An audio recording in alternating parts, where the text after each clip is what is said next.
Without any further ado, we'll move on to our final guest, who is Professor Michael Lynk. Michael is the UN Rapporteur on the situation of human rights in Palestinian occupied territories. He's an Associate Professor of Law at Western University London, Ontario, where he teaches labour law, constitutional law and human rights law. Professor Lynk has written widely on labour law and human rights issues in Canada, and he's also published articles on the application of international law to the Middle East conflict.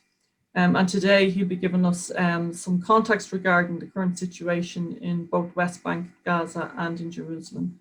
Thanks, Dr. Lynk. Rona, thank you very much for that introduction, and thank you for mentioning my labor law roots. I actually began my career both as an in-house lawyer and then later in private practice as a trade union side labor lawyer. And my job today at Western University, as you mentioned, is to teach labor law to prospective labor law students or labor lawyers here in Canada. So it's a special warm feeling I have to be invited by the European Trade Union Network to speak. I'm going to speak very briefly about a couple of issues with respect to the occupation. The first thing I want to address has to do with the rate of COVID-19 vaccinations. And this is one of many illustrations of, I guess, unequal treatment that the Palestinians under occupation wind up facing. It was announced today in the Israeli press that Israel has passed roughly 55% of its population having received a vaccination rate. Indeed, Israel is now beginning to close its large inoculation centers because of the rapid pace of its vaccinations, where Palestinians under occupation in Gaza and the West Bank have vaccinated only about 1% of their population, primarily because they have no ready access to any of the major vaccinations that are now available. This has meant, among other things, that the death rate among Palestinians in the West Bank and Gaza is around twice the per capita death rate as among Israelis. Israel has, in the last few weeks, decided to vaccinate or offer vaccinations to roughly 100,000 Palestinian workers from the West Bank who work in Israel or in the Israeli settlements in the West Bank. This is all well and good, but this is Israel acting out of its own self-interest with respect to this, and it doesn't satisfy its legal and moral obligations to provide equitable and swift vaccinations for all of the population under occupation. Under the Fourth Geneva Convention, which applies to occupations, and surely we should all know that Israel is occupying Gaza, the West Bank, and East Jerusalem. The Fourth Geneva Convention requires an occupying power, such as Israel, to the full, and I'm quoting, to the fullest extent of the means available to it to maintain health services in the occupied territory. And indeed, Article 56 of the Fourth Geneva Convention requires Israel to adopt and apply, and I'm quoting again, the prophylactic and preventative measures necessary to combat the spread of contagious diseases and epidemics, unquote, in cooperation with local and national authorities. If the protected population is inadequately supplied, then the occupying power is required under the Fourth Geneva Convention to facilitate relief schemes by all means at its disposal. Now, some Israelis commentators have justified the differential treatment between the Israeli population and the Palestinian population under occupation on the grounds that the 1995 Israeli-Palestinian Interim Agreement, which is an integral part of the Oslo Accords, provides that the Palestinian Authority would assume the responsibility for healthcare and the Palestinian Authority, including for vaccinations. I say that the Oslo Accords must be interpreted and applied consistent with international law, and they cannot derogate from its broad protections. The ultimate responsibility for healthcare services in East Jerusalem, the West Bank, and Gaza rests with the occupying power until the occupation is fully and finally ended. Dr. Salama has briefly mentioned the conditions under occupation with respect to healthcare in occupied Gaza. let me just add to that the 2 million Gazans, Palestinians in Gaza, have been under a complete land, sea, and air closure since restrictions were imposed by Israel in June of 2007, almost 14 years ago. And what has occurred has been the pounding of the Gazan economy back into the Stone Age. There was a comprehensive report released by the UN Conference on Trade and Development, UNCTAD, in December 2020 with respect to the impact of the Israeli occupation on the Palestinian economy. And it said that between 2007 and 2017, poverty rates rose from 40% of the population to 56% of the population, and the poverty gap increased in Gaza from 14% to 20%. And as such, the minimum annual cost of raising the entire population just to the poverty level wound up quadrupling under those conditions. And what they called for, which is issues I've called for in my various reports, is to completely end the closures and restrictions in Gaza, which amount, in my view, and in the view of the last two Secretary Generals, to collective punishment, which is a forbidden tactic by an occupying power to use under the Fourth Geneva Convention. Israel should be allowing the 2 million people in Gaza to be able to move freely and to be able to trade freely with the rest of the occupied territory, as well as to the outside world. Some of the consequences of this occupation in Gaza have meant a severe electrical crisis in power, with a dilapidated power plant, with most of the power having to be shipped in either through Egypt or from Israel. But it's meant having power blackouts every day for around 12 to 14 hours a day.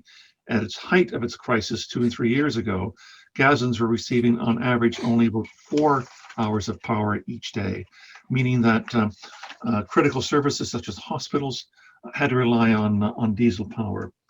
I also want to briefly comment on the situation of the occupation with respect to public services in East Jerusalem. There are a number of neighborhoods in occupied East Jerusalem, specifically Ras Hamas, Ras Shahadi, the Shufat refugee camp, and a part of the Palestinian neighborhood known as Anata. These residents in East Jerusalem are within the annexed East Jerusalem. They're considered to be residents of East Jerusalem, but not citizens of Israel. These residents wind up paying taxes to the city of Jerusalem, but receive almost no services. Sewage runs throughout the streets. Roads are unpaved and blockaded. They lack lanes, power, traffic lights, parking places, pedestrian crossings, and sidewalks. This has all been outlined in a brilliant new piece published in the last couple of days by the New York Review books by the American commentator Nathan Thrall. He points out that there are no parks or playgrounds in these areas of Palestinian East Jerusalem. Piles of garbage rot beside the separation wall, and because of inadequate municipal collection, several tons of trash are burnt within these neighborhoods every single day, releasing dangerous emissions. Israeli ambulances, fire engines, and other basic service providers do not enter, or if they do enter, it's only with a military escort. And in terms of the Shufat refugee camp, he noted that the infrastructure of the camp and its surrounding neighborhood is collapsing. Power outages are frequent. In 2014, tens of thousands of the residents were left without any water for several weeks. The area is so neglected, he said, that Israel does not know how many people inhabit it. The Association for Civil Rights in Israel has estimated that around half of this enclave that is within the municipal Jerusalem had about 80,000 residents in 2019, which is about a quarter of Jerusalem's Palestinian population. They live within a municipal area of less than half a square mile, which is more than double the population density of Manhattan, in a concrete jungle of dilapidated, unplanned, and unregulated buildings. And in terms of social services. And in terms of wanting to try to control the Palestinian population, to see if there are efforts to try to reduce the number of Palestinians living in Jerusalem. Nathan Thrall has pointed out there are three levers that the Jerusalem municipality has used. One has been housing policy, and he notes that since 1967, the Israeli government has initiated the planning and construction of more than 55,000 housing units in East Jerusalem for its Jewish settlements, whose residents now make out about a quarter of the city's overall population. By contrast, he said, in the Palestinian neighborhoods of East Jerusalem, whose residents make up about 40% of Jerusalem's population, the government has initiated the construction of only 600 homes. Due to discriminatory planning, Palestinians are forced either to move to the West Bank or to build without permits. As a result, more than a third of Jerusalem's Palestinian homes have been built without permits, putting about 100,000 people, about a third of the Palestinian population there, under threat of eviction and home demolition. More than 2,500 Palestinians in East Jerusalem have had their homes destroyed in the last decade, hundreds of whom have been forced to destroy their own homes in order to avoid paying heavy fines.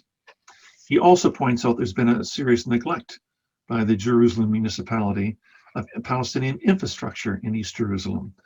Many neighborhoods in East Jerusalem have roads too narrow for municipal garbage trucks, creating filthy streets and smoke from trash burning on the hillsides.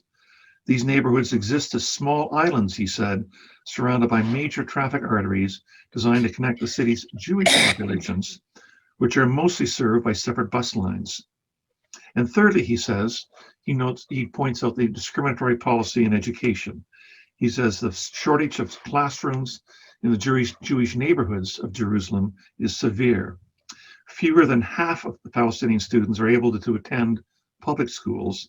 A third of the students, compared to 1.5% of Jewish students in Jerusalem, drop out. And indeed, in this particular enclave of around Shufat and Anata, which are within the municipal Jerusalem boundaries and are home to 80,000 residents, the municipality has built only one school in a former goat pen. So I'm often asked when I wind up citing statistics like this with respect to the West Bank or East Jerusalem or Gaza, what the issue or the problem is. And I have to point out in my concluding remarks, I want to note the larger picture with respect to the occupation. The single most important thing I can point out is that the conflict between Israel and Palestine is a highly unequal conflict. Militarily, Israel possesses the strongest armed forces in the region, with nuclear weapons, a highly successful military-industrial complex, state-of-the-art weaponry, and a deeply integrated armed forces relationship with the United States, while the Palestinians have lightly armed police and security forces in the West Bank and low-grade rockets in Gaza. Economically, Israel enjoys a European-level standard of living with a gross national income per capita in 2018 of almost $41,000 American, which is 11 times higher than the Palestinian standard of 3,700 American dollars. Diplomatically, Israel can count on the enduring support of the world's sole remaining superpower, as well as the more benign support of the European Union, all of which tends to count for far more in international relations than the large voting majorities, predominantly from the developing world, backing the Palestinians in the UN General Assembly. Territorially, Israel is the overwhelmingly dominant power between the Mediterranean Sea and the Jordan River, controlling directly over 90% of that territory, with the Palestinians possessing only municipal-like authority within confined and fragmented patches of land amounting to less than 10% of Mandate Palestine. Demographically, the population of Israeli Jews and Palestinian Arabs in Israel and the Palestinian territory has actually reached parity of approximately 6.6 million each, which serves to highlight the stark differences in democratic rights and social power. Taken together, the consequences of this highly asymmetrical relationship has been a sophisticated regime of control shaped by subjugation, coercive environment, and the absence of rights. In recent years, the Israeli occupation has been metastasizing into something much harsher and more virulent than it had before: the permanent alien rule of one people over another, encased in an entrenched two-tier system of unequal laws and political rights, segregated communities, separate networks of roads, and the asymmetrical access to property, social and employment rights based entirely on nationality and ethnicity. Legal scholars, including many Israeli academics, have pointed out that under international law, an occupation must be short-term and temporary. It must be strictly conducted in the best interests of the population under occupation. It must be the land must be returned in its entirety back to the people under occupation as soon as reasonably possible. And the occupying power acquires absolutely no right to annex any part of the occupied territory. Yet, the international legal framework on occupation has been increasingly unable to regulate, let alone effectively terminate, the momentous changes that Israel is generating on the ground. An occupying power that actively facilitates and protects the settlement of 680,000 of its civilians in occupied territory is engaged in de facto annexation and with no other intention but to keep the occupied land in perpetuity. Israeli Prime Minister Benjamin Netanyahu has stated that he's prepared to give the Palestinians only a state minus, while annexing significant parts of the West Bank and maintaining permanent sovereignty control over all of the land between the Mediterranean and the Jordan River. Some human rights organizations have called this process an occu-annexation, a brand new contribution to the grammar of law. Others, including United Nations human rights experts and a prominent Israeli civil society organization, has said that the occupation is curdling into 21st century apartheid. My last point is this: the decisive factor missing throughout both the 5-decade-long occupation and the longer conflict anchored in decisive events earlier in the 20th century has been the unwillingness of the international community to impose accountability. Under the Charter of the United Nations, every member of the UN agrees, and I'm quoting, to accept and carry out the decisions of the Security Council in accordance with the present Charter, unquote. Yet in the face of the scores of Security Council and General Assembly resolutions reaffirming the principles of international law applicable to the occupation, Israel has remained adamantly resistant to international direction. When encountering a defiant state, the international community has created for itself a substantial menu of legal tools to challenge such insubordination and to bring the recalcitrant state back within the rules-based international order. These obligations are anchored in the international duties found in the Fourth Geneva Convention governing occupations and the international law on state responsibility. And in terms of countermeasures, the International Committee of the Red Cross has laid out a wide range of effective remedial tools, which can be proportionally applied to bring about the restoration of legal and political compliance. Israel has been shrewd in its assessment that the international community, particularly the United States, the European Union, and other members of the Western Alliance, have lacked the political will to insist that it comply with its international obligations. As a result, it has rarely faced meaningful consequences for its truculent behavior. As the Israeli journalist Gideon Levy has written, and I quote, "No country is as dependent on the support of the international community as Israel, yet Israel allows itself to defy the world as few dare." Thank you very much.